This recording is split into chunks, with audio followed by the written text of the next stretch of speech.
All right. Hi, everyone. My name is Zoltan Kiss, and I'm working for Citrix. And I should press allow, I guess, here. I'm going to talk about the network throughput improvements we made in XenServer Engineering in the past about 1 year. So the outline for today is that I'm going to give a brief overview of the stack, and then I'm going to talk about the single stream transmit and receive throughput, and also multiple stream aggregate throughput. I'm going to also have a separate slide for vSwitch bottlenecks, because we found some. And also I want to talk about the ongoing things, or they are not necessarily ongoing at the moment, but they are still pending. Maybe that would be a better expression for it. So here's a brief overview of the stack as we use it in XenServer. We have domains, guests have netfront in them, which are talking to netback via ring buffers. These ring buffers contains grant references to the data you need to access in some way. Then netback will pass this data to whoever listens, and in XenServer's case, it's OpenVSwitch. Earlier we used the Linux bridge, but now it's still available and supported, but OpenVSwitch is the default one. And OpenVSwitch will then, as a software switch, it will deliver it to either to the local IP stack. However, that's usually not the case. It usually goes either to another guest on the same bridge or to a physical device. And also, I want to mention and note that RX, or receive, in my presentation means that receiving by the guest, and which is actually transmitting from DOM0 sides. So there are often confusion about this. The same applies to transmission, or TX, during my presentation. So let's talk about single stream transmit throughput. It means single stream means in this case that a single TCP stream we are trying to. We usually use the iPerf to do these performance measurements. In this case, with a single TCP stream, and on the transmit side, so from the guest towards the outside world, usually to a bare metal server on the other end of the switch. So in Classic, we used grant mapping in netback to access the data the guest gave to us. But there were problems with it. This grant mapping needs tracking of the SKB's life cycle in DOM0, and because it needs to know when it could be exactly unmapped. And in Classic, there were a patch to use page destructors, but that was just not upstreamable. So when PVOps were created, netback started to use grant copy because it removes this burden to track the SKB's lifecycle. Netback just copied the packet data, and then it sent it. It gave the SKB to the networking stack, and the job was done.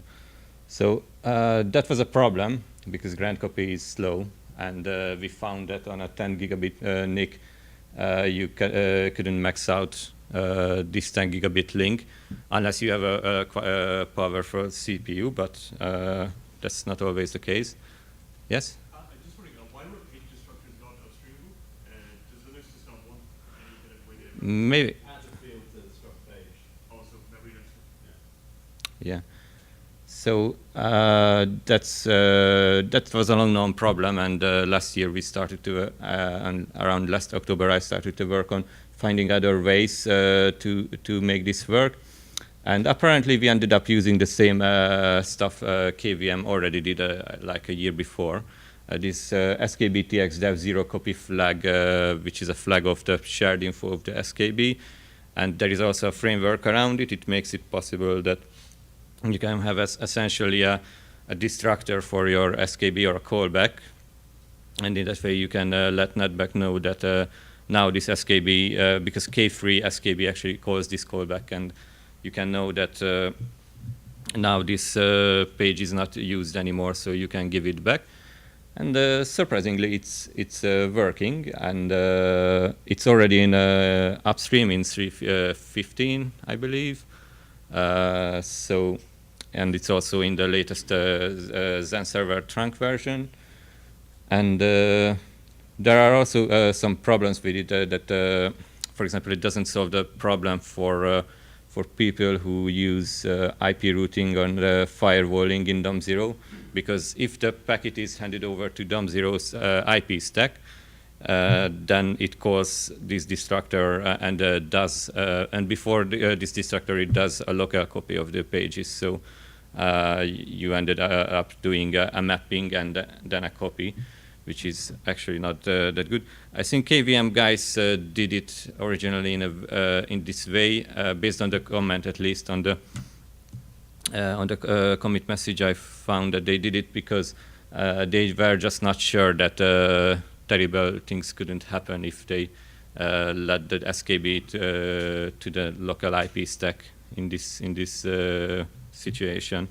But so this is not how at XenServer we are using NetBack, but for those who are interested in taking the advantage of that, this grand mapping, they should look after and try to figure out whether is it safe or it could be made safe with this setup. So I brought some numbers as well. This is a single stream transmit from a VM to a bare metal host, and we used iPerf, so with one TCP stream. In XenServer 6.2, which had the classic kernel, we achieved 23 gigabit per sec on DOPS. Oh, this is on a 40 gigabit per sec NIC. Is this VM to DOM0? It's a VM to a bare metal host. On the network? Yeah, on the network, yeah. So it's outside from the box. With return kernel, with grand copy, we could get only about 10 gigabit per sec. Maybe with a faster CPU can get out more, but it's still not the nice way to do it. However, with the return kernel with grand mapping, it works quite well up until 26 gigabit per sec. So at least we are back where we were originally. This also includes another small improvement I'm going to talk about in the ongoing ongoing work part. Is that a PV kernel or a PVH or? It's a PV kernel. In XenServer DOM0, we are still using PV kernel, and that's going to be for a while. And is that a 32-bit DOM0 or 64-bit? It's 64-bit. 64-bit DOM0. Yeah. So XenServer is now 64-bit DOM0? Yes. In trunk, we have a 64-bit DOM0. And that was with a 64-bit DOM0? Yes. The XenServer 6.2 had a 32-bit DOM0. So the next topic is single stream receive throughput. There we found actually a few low-hanging fruits, but there are still more work to be done. First is enabling GRO, which is actually a quite old stuff. Networking drivers support it for quite a while, but in the latest version, in 6.2, we didn't dare to enable it because there we have found a lot of issues with different drivers. They just crashed randomly at some point.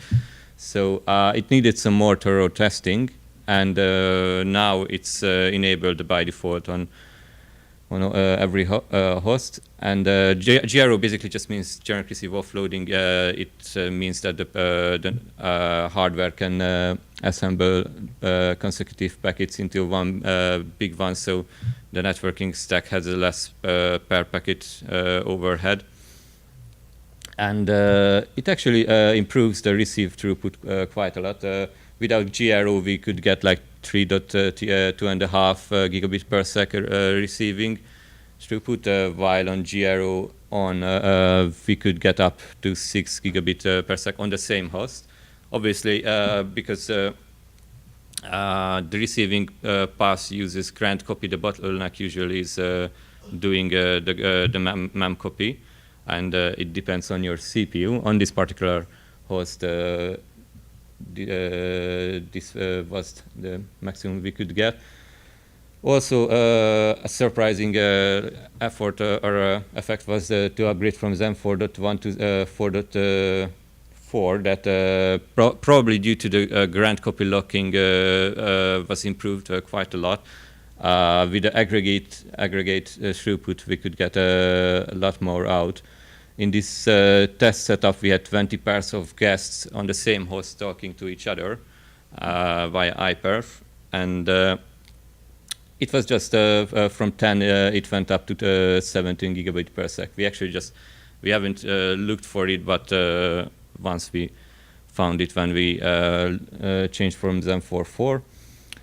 However, there are still a bottleneck on the grant copy side, which is at the moment we don't have any clear idea how to figure that out, how to avoid receiving on the receiving side having grant copy, because that can have a lot of security implications to change to grant mapping. So the next topic is multiple stream aggregate throughput. So we had the ring buffer, or we already found that it's also a bottleneck in some cases. So we could just go ahead and have some more of them. And this is essentially the same stuff like networking drivers are doing for quite a long time, that based on a hash, the networking stack just choose different queues for different, usually it works well only for TCP traffic, and you need to use a hash to make sure that all of the traffic goes or one single TCP connections traffic goes to the same flow, so there are not going to be any reordering, because reordering can harm TCP performance quite badly. So this is working for the TX and RX path. One of our colleagues, Andrew Benniaston, worked quite a lot on this to make it happen, and it got upstreamed, I think, into 3.16. However, the problem is it needs a guest support, and only upstream kernel NetFront has it at the moment, so it's going to be a long-term gain until we can see it on the field.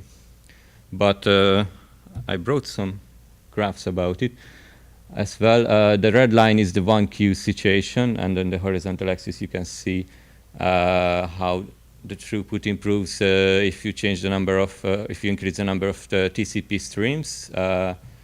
And yeah, you can see that from 1.5-ish, you can go up until 6 gigabit per sec. This was this measurement is a little bit old. It was made before grant mapping were introduced, so, and probably on a slower CPU.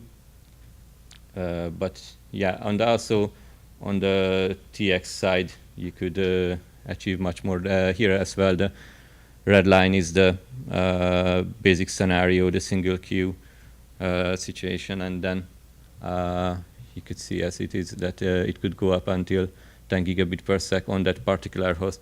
Unfortunately, because it doesn't, it needs guest support. Therefore, we are, after we upstreamed it, we didn't spend too much time on doing more measurements. So now it's on a little bit on hold until it gets into guests, because until that there is just no, it's just not that important to look after it. And yeah, the next topic is Open vSwitch bottlenecks. In the 6.2 version, we had Open vSwitch 1.4, and the first problem we found that the kernel module had a flow table, which was like in every switch, it used it to figure out where this particular traffic should go. And it was small. The good thing was that it could be increased easily, just change some setting. But the other problem was that when the incoming packet doesn't match any flow in there, it had to go up to the user space through a netlink socket. It involved a whole copy of the packet as well, and it was just very slow. Or not, it shouldn't be a problem if in certain workloads, but if you have, for example, a web server where you have tens of thousands of new TCP connection created in every second, then it's just gonna blow up and not gonna work. So, yeah. I'm curious, so why does it talk to user space for it, the lack of room for specific address?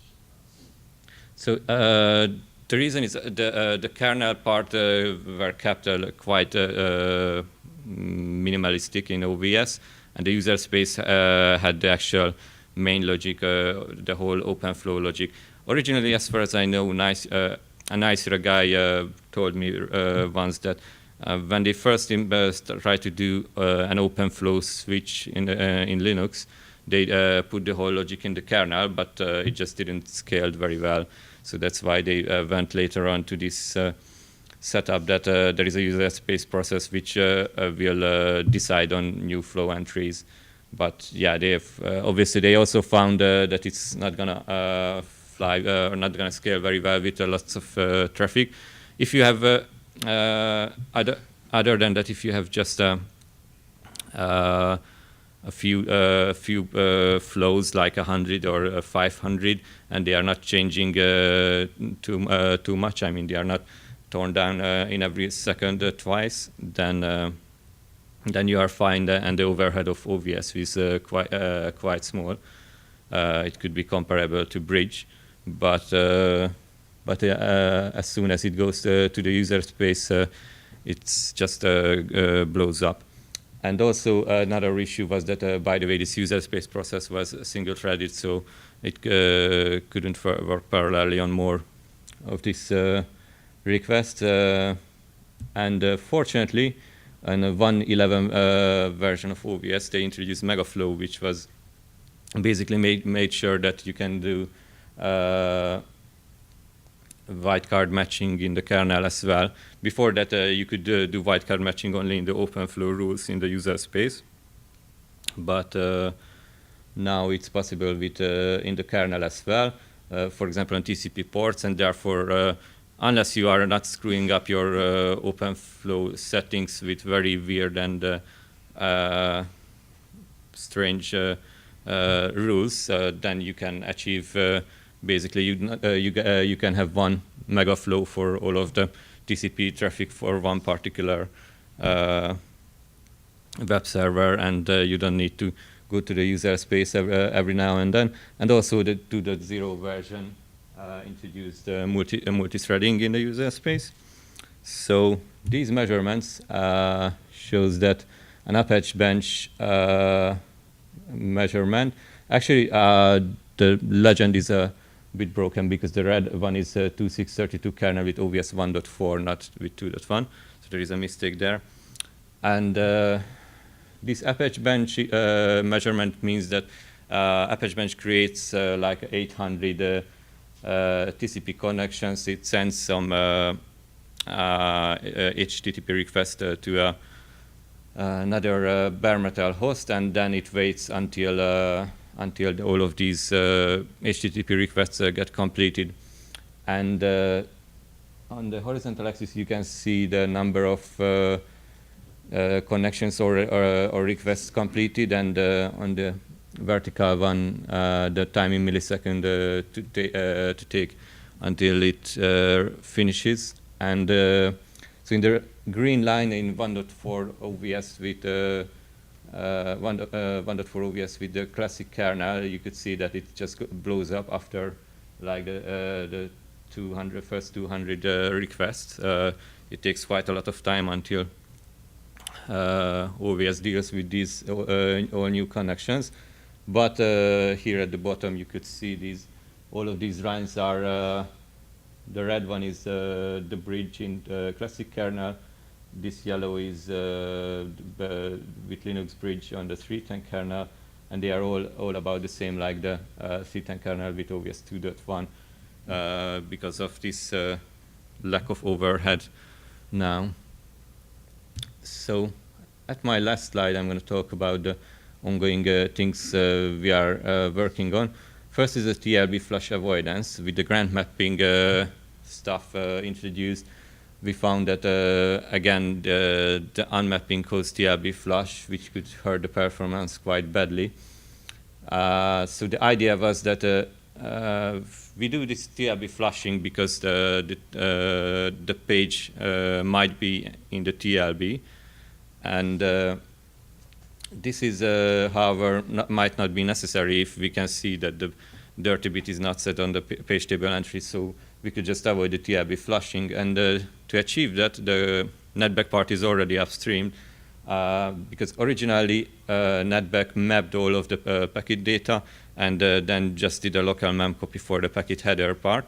But now we are doing a grand copy for the packet header part, and then we map the rest of the data to local pages. But usually the pages are not going to be touched by DOM0, and therefore the dirty bit will be not set as well. And therefore we could avoid doing a TLB flush. And that 26 gigabit per sec I showed on my first bars included this change as well. So it's however, the Zen part is not upstreamed yet because there are some security concerns. Whether is it true that if the guest will touch the page, then the page table entry will be set, the dirty bit will be set, and the guest has no way to remove that bit. There are some ongoing discussion, I believe, on that. The other area of improvement is we found some scheduling problem between NAPI and the RX thread. So when a device receives a packet, a NAPI instance will be scheduled in software context, and if it goes straight to netback, I mean, if it doesn't goes to OVS user space or there isn't anything special happens with it, but it goes through the fast pass, it goes to OVS, it goes to netback, and it will call the start xmit function, and the start xmit function will put it in a queue for OVS for netback, and then it will wake up the VIF's RX thread, because essentially the grand copy work is done in a thread, in a kernel thread.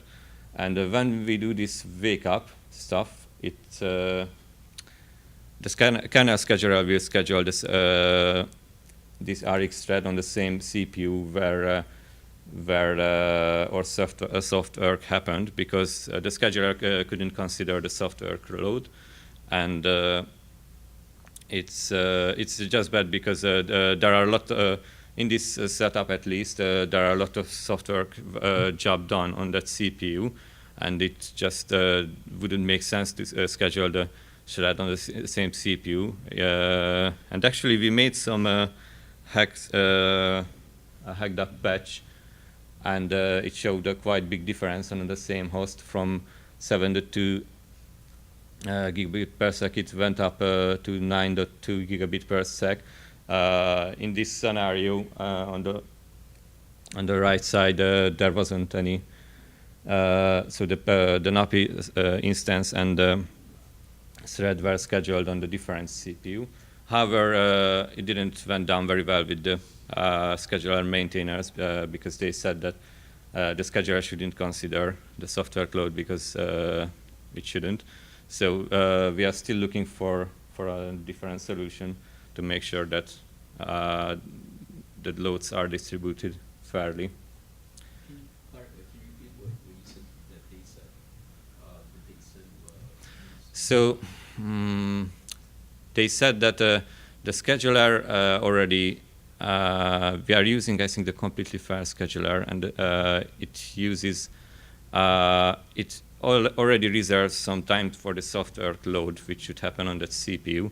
But because the software is not something you could really plan about, therefore the scheduler will, it just cannot think about whether there will be the scheduler doesn't know whether there will be more software on the same CPU or not. Obviously, we know that they're gonna be, because we are actually doing a performance test on that, and we want to pass through as much data as possible. But from the scheduler's point of view, there is nothing as no kernel threads or anything else scheduled on that CPU. It just happens. This hacked up patch actually just checks whether that actual CPU is on the software context, and if it is, then it tries to schedule the kernel thread on a different CPU. But that's not a very mature solution. So I think that's it. Yeah. Is there any questions? Yeah. Curious if you've looked at or tested or considered the NEC, the folks NRT, the work they're doing in NetMap. Oh yeah, we already talked about it on the Zen hackathon. Yeah, it's an interesting stuff. However, at the moment, as NetMap is not supported in, for example, on Linux, not at all. As far as I know, it's on the short term. It's I think it's not going to work for us, but it's definitely an interesting proposition. So in the future, if things are going in the right direction, it could be that we can use something similar. You had a question? Yeah, you said that you did a copy at some point because of some security concern. Did I understand that right? At which? Packets to At which point? On the,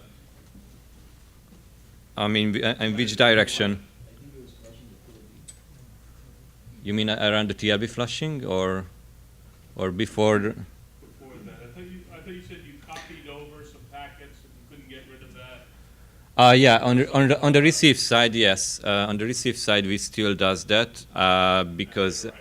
I wanted to ask you, if it's security sensitive, wouldn't that normally be encrypted? In which case, No, it's not. It's not a secret issue in that way.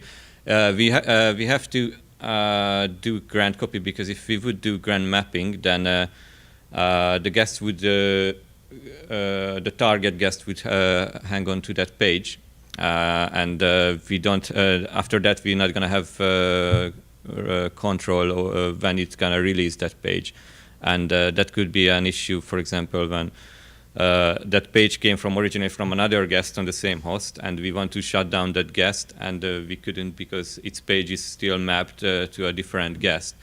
Then that could be a problem. So that's why we are doing at the moment. And in this way, a guest could block lots of other guests on the same host. And that's why we are doing grand copy at the moment. There are this page flipping solution quite a while ago, but it's quite historical stuff, and it was later reverted. But I don't know exactly the history. Maybe Anne Campbell can help out on that. But yeah. Are there any more questions, or should we go to get a lunch? All right, then that was it. Thank you.